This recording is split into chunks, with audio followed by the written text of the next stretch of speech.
더 나은 내일을 준비하는 시간. KBS 1라디오 김성환의 시사야. 오늘 미국 CNN 방송이 김정은 북한 국무위원장이 심혈관계 수술을 받은 뒤에 중태에 빠졌다 보도를 해서 큰 파문을 일으켰습니다. 하지만 여기에 대해서 청와대는 김 위원장이 현재 지방에 체류 중인 것으로 파악하고 있고 특이 동향도 없는 상태다라고 지금 전하고 있는 상황인데요. 오늘 이슈와 인물을 더 깊이 들여다보는 인터뷰 시간에서는 국가안보전략연구원 조성열 자문연구위원과 이 문제에 대해서 얘기 나눠보도록 하겠습니다. 조 의원님 안녕하십니까? 예, 안녕하세요. 아침에 CNN 보도가 알려지면서 아마 깜짝 놀라신 분들이 굉장히 많은데요. 이 보도가 어떤 방식으로 이제 시작이 된 겁니까? 예, 오늘 아침에 보도가 됐는데 아마 기본적인 내용은 며칠 전에 국내 인터넷 매체에서 먼저 김정은 위원장이 심장혈관 관련 이제 수술했다는 보도가 나왔고요. 예. 그때까지만 해도 특별히 뭐 중태다 이런 얘기는 아닌데 그 CNN은 비슷한 얘기를 하면서도 수술했는데 사후 결과가 좀 좋지 않다. 그러니까 시비어 그래서 좀 심각하다 이렇게 보도가 나왔습니다. 그래서 우리 국내 보도와 연결돼 가지고 상당히 파문을 일으켰는데요. CNN 보도 내용에 따르면은 이게 뭐 그렇다라고 단정한 것이 아니라 심각한 걸로 보여서 이 부분에 대해서 미국 관리들 정보 당국이나 그리고 한국에게 이제 인터뷰를 이제 요청 중이다 이렇게 해가지고 마치 사실인데 후속 보도를 준비하고 있는 듯한 보도를 했습니다. 그래서 이게 이제 파문을 일으킨 것이죠. 근데 지금 김정은 위원장이 건강 상태, 그러니까 심혈관계 수술을 한 거는 맞는 것인지 정말 위중한 것은 맞는 것인지 이렇게 두 갈래로 좀 나뉘는 것 같아요. 근데 지금 위원님께서는 어느 정도까지 파악을 하고 계세요? 예, 이제 이 문제가 발생이 된 거는 4월 15일 북한에서 사실 굉장히 중시하는 태양절에 김정은 위원장이 이제 참석하지 않은 게 발생이 된 거거든요. 김일성 주석 생일이죠. 주석의 생일인데 네. 부친이 이제 김정일 국방위원장도 한 번도 빠진 적이 없고요. 김정은 국무위원장도 사실 올해 빼고는 계속 참석을 했거든요. 네. 그래서 매우 이례적이라고 지금 보고 있는 상태입니다. 그래서 이게 뭔가 지금 정부 당국자들도 일단 와병설에 대해서는 부인하지만 왜 4월 15일 날 불참했는지에 대해서는 아직 명확한 답은 내놓지 못하고 있고요. 전문가들도 마찬가지입니다. 이게 뭔가 참석 못할 이유가 있지 않은가라고 하는 것이고요. 이게 바로 이제 건강 이상설의 진원이 됐든 원이 됐든 이유라고 생각합니다. 근데 중국 정부 관리는 위중한 것은 아니다. 뭐 이런 식으로 지금 익명을 요구한 관리가 로이터 통신하고 인터뷰를 했단 말이에요. 근데 그걸 보면은 뭐 어떤 방식으로든 건강에 약간 좀 이상이 있기는 했지만 뭐 이게 위중한 것은 아니고 큰 문제는 없다. 이렇게 또 논리가 이어질 수도 있고 아니면은 진짜 위중한 것인데 지금까지도 공개 안 하고 있는 것 아니냐라고 하는 의혹이 아주 말끔하게 해소된 건 또 아닌 것 같고 그렇거든요. 예, 그러니까 지금 중국 공산당 대연락부 관계자라고 나와 있는데요. 예, 그분의 얘기가 원문을 제가 못 봤습니다만은 이게 이제 중태냐라고 했을 때 중태가 아니다라고 한 부분들이 네. 마치 이제 건강에 이상이 있는데 중태가 아니라는 건지 아니면 중태도 아니고 일단 문제 제기 자체가 아니라고 하는 것에 대해서 명확하지 않습니다. 사실 그게 이제 아다르고 어다른 것처럼 이제 표현을 약간 어떻게 하냐에 따라 다른데요.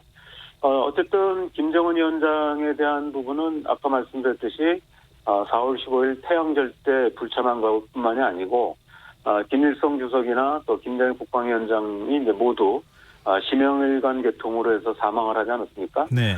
그래서 아마 이제 가족력이 있기 때문에 특히 이제 김정은 위원장은 이제 과체중에다가 과도한 스트레스 이런 문제들이 있기 때문에 김정은 위원장도 건강이 좋지 않을 것이다라고 하는 것은 이제 많이 알려져 있는 얘기입니다. 아마 이런 건강 평소에 있었던 심혈관계 이상 그리고 이제 태양절에서의 불참 이 문제가 이제 결합이 되면서 증폭된 얘기다 이렇게 봅니다.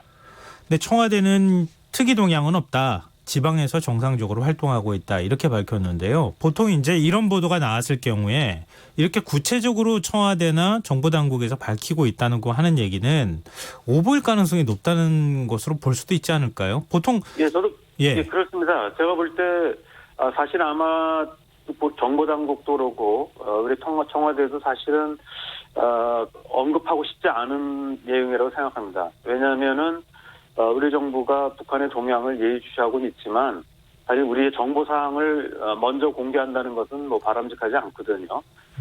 그런데도 불구하고 지금 오보가 확산될 경우 오히려 남북 관계가 예기치 않게 더 악화될 수도 있고 또 전반적으로 한 번 더 상황이 또 크게 동요할 수 있다고 생각하기 때문에 조기 진정을 위해서 정부가 파악하고 있는 정보를 공개한 게 아닌가 이렇게 생각합니다. 그러면은 만약에 건강 이상설이 오보라고 한다면 태양절에 참배하지 않은 것, 참석하지 않은 것은 그 금수상 태양궁전에 가지 않은 것은 이거는 어떤 이유라고 우리가 생각해 볼 수 있을까요? 저는 좀 조심스러운 얘기입니다만은 김정은 위원장이 지금 스텐트 수술이나 그러니까 심장이 이제 이상이 있는 것 같긴 한데 네. 이 부분이 이제 그 스텐트 시술이라고요. 네. 이제 그 심근경색을 이제 예방하는 차원에서 시술하는 그 부분이 있거든요. 그래서 아마 제 생각에는 지난 4월 11일 노동당 정치국 회의를 마치고 네. 그리고 이제 서부지구 항공 반항공 사단 이제 그 시찰을 나갔거든요. 네. 여기까지가 이제 보도가 낸 내용인데 그 직후에 아마도 그 심혈관 계통에 시술을 받지 않았을까 생각합니다. 근데 이거는 이제 좀 심각해서 한 부분이 아니라 네. 징후가 좋지 않았을 때 이제 미리 이제 그 치료하는 예방 차원에서 이제 시술이라고 보고 있고요. 이런 부분들은 뭐 며칠간의 이제 휴식을 통해서 정상적으로 복귀했기 때문에 지금 오늘 이제 정부가 얘기한 것처럼 평양이 아닌 어느 지방에서 현재 체류하고 있다라는 얘기가 거기서 나온 게 아닌가 이런 생각을 합니다. 근데 이게 지금 여러 가지 의혹 제기가 국내에서 너무 많이 나오고 있어서 또 사실 확인 차원에서도 한번 좀 여쭤보고 싶은 부분인데요. 그러니까 우리나라에서는 스텐트 시술이라고 하는 게 많이 이루어지고 있지 않습니까? 그리고 또 그렇게까지 위중한 수술이라고 보기엔 좀 어려운 측면이 있는데 북쪽에서는 과연 그 정도 수술을 할 수 있는 의술이 있겠느냐 이런 얘기가 또 있어요. 예, 지금 고위 탈북자들 증언이나 이런 자료들을 보면은 평양에는 이제 심장 수술할 수 있는 장비가 있다고 그러고요. 그래서 또 특히 그걸 담당하는 아까 말씀드렸듯이 가족력이 있기 때문에 할아버지, 아버지 그리고 본인도 이제 심장계통에 약간 취약성이 있기 때문에 이 전문의가 이제 있다고 합니다. 네. 그래서 이 부분은 이제 다른 부분과 달리 심장병과 관련돼서는 상당한 어느 정도 기술을 가지고 있고 스텐트 수술 정도는 시술이죠. 시술 정도는 할 수 있는 걸로 알려져 있습니다. 네, 알겠습니다. 워낙 뭐 추측 보도들이 많이 나오고 있는 상황이어서 사실 확인 차원에서 여쭤봤고요. 그리고 이제 북한 최고 지도자의 건강 이상설이라고 하는 게 그럼 후계가 어떻게 될 것이냐? 그럼 차기 권력은 누가 가지고 갈 것이냐? 이제 이 문제가 자연스럽게 뒤따라갈 수밖에 없는데요. 김여정 노동당 제1부부장이 지금 계속 이름에 오르내립니다. 만약에 김정은 위원장이 위중한 상태에 빠지거나 이렇게 했을 때 북한의 지도 체제는 어떻게 되는 것이냐? 어떻게 된다고 봐야 됩니까? 예, 사실 이 건강 이상설 자체가 사실이 아닐 가능성이 많기 때문에 그걸 전제로 얘기하는 건 상당히 위험한 얘기입니다. 사실은. 네. 그럼에도 불구하고 이제 조금 상상을 해본다면, 가정을 해본다면은 과거에 이제 김정일 위원장이 2008년 8월에 쓰러진 직후에 바로 이제 약 3년 정도의 후계 기간을 둬가지고 후계자 양성을 둬서 3년 만에 김정은 위원장이 이제 공식적으로 출범을 했습니다. 네. 이런 상황을 보면은 아직 김정일 국방위원장이 나이가 38이고 또 지금 아까 말씀드렸듯이 건강 이상설 자체가 좀 과장된 것이라고 한다면 네. 지금 현재 바로 후계 문제를 준비하지 않았을 거로 봅니다. 하지만 네. 북한의 권력 속성으로 본다면 지금 이제 김정은 위원장의 이제 여동생인 김여정이 당 중앙위 제1부부장으로 활동하고 있으면서 사실 중요한 역할을 하고 있지 않습니까? 예. 3월 달에 이제 우리에 대한 대남 친서라든지 또 미국의 친서를 공개하는 역할까지 했었기 때문에 김정은 위원장이 혹시 건강에 어떤 어려움이 있다고 한다면 김여정이라든지 그 다음에 이제 최룡해처럼 이제 그 혁명 열사 유가족들이 있습니다. 그 출신들이 있기 때문에 그 어떤 핵심 계층들이 아마도 그 김씨 일가를 중심으로 해가지고 일단 과도기를 꾸려갈 수 있다고 생각합니다. 그래서 네. 일각에서 얘기하듯이 김정은 위원장이 현재 아닌 걸로 보입니다만은 만에 하나 건강 이상이 있다 하더라도 곧바로 급변 사태가 나거나 이렇기보다는 나름대로 이제 위기 관리해 나가면서 다시 체제를 정비해 나가는 아마 이런 부분을 생각합니다. 그래서 네. 우리 정부도 또는 이제 일반 언론들도 여기에 과도한 어떤 그 동요하기보다는 네. 어떤 정상적인 흐름을 보면서 우리가 남북 관계를 끌고 가야 되지 않나 생각합니다. 네. 그리고 최근 트럼프 미국 대통령이 김정은 위원장으로부터 친서를 받았다 이렇게 깜짝 발표해가지고 이 진짜 어떤 친서를 받았느냐 이런데 관심이 모아졌는데 하루도 지나지 않아서 북한이 우린 그런 적 없다 이렇게 반박을 했어요. 이거 어떻게 해석해야 됩니까? 예, 제가 볼 때는 트럼프 대통령이 이제 아무래도 그 지금 대선 그러니까 코로나 문제가 큰 문제지만 또 한편으로는 오늘 11월 이제 대선 앞두고 있기 때문에 계속 이제 경쟁자들로부터 지금 대북 정책에 대한 문제가 있지 않냐는 이제 질책을 받아왔습니다. 네. 그런 공격을 막는 차원에서 지난 이제 3월 12일 날 김정은 위원장한테 보냈던 친서 부분을 사실상 한 달 정도가 넘었는데요. 다시 한번 꺼낸 게 아닌가 싶고요. 그러다 네. 보니까 이제 지난 3월 달 친서와 또 이번에 친서 언급된 것이 약간 이제 중첩되면서 새로운 친서가 아닌가 이런 이제 의혹을 드러냈는데 예. 북측에서는 이제 그게 아니라고 이제 확인해 준 것이다 이렇게 생각합니다. 그러면은 북미 관계는 당분간 교착 상태를 벗어나기 어렵겠죠? 예, 현재로서는 북한에서 지금 주요하게 보는 것은 지난 3월에 예정됐다가 코로나로 연기됐던 한미 군사연습이 5월 달에 예정대로 실시될 것인지 아니면 이 부분이 축소되거나 또는 이제 다시 연기되든지 이 부분을 보면서 북한이 이제 미국과의 대화의 어떤 나설지 여부가 결정되지 않을까 생각합니다. 네, 알겠습니다. 오늘 좋은 말씀 고맙습니다. 예, 감사합니다. 네, 지금까지 조성열 국가안보전략연구원 자문연구위원과 함께했습니다. 오늘도 수고한 당신들의 이야기가 여기 있습니다. 김성환의 시사야.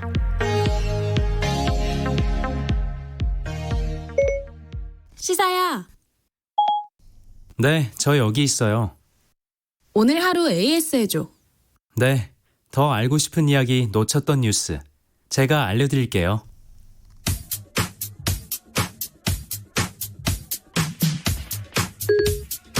시사야 애프터 서비스를 시작합니다. 오늘 하루 KBS 1라디오에서 화제가 됐던 방송 내용 함께 들어보시죠. 미래통합당이 이번에 이렇게 참패라는 소리를 들을 정도로 성적이 안 좋은 이유를 뭐라고 조 의원님께서는 분석을 하십니까? 전체적인 선거의 컨셉이 네.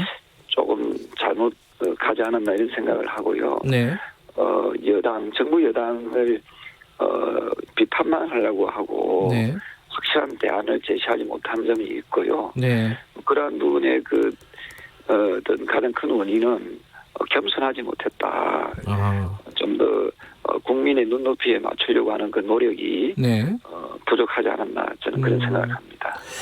근데 이제 선거는 끝났는데 지금 당내 상황이 좀 어수선한 것 같습니다. 왜냐하면은 대표가 사퇴를 한 상황이고 최고위원들도 대부분 또 다 낙선을 한 상황이라서 이게 지금 이렇게 당 수습이 잘 안 되는 이유가 뭐라고 생각하십니까? 앞서 말씀드렸던 그 총선의 참패의 원인하고 좀 비슷합니다. 같은 원인. 사실은. 예. 지금 이제 위성정당 합당 문제, 지금 더불어민주당은 더불어시민당하고 합당하겠다고 밝혔습니다.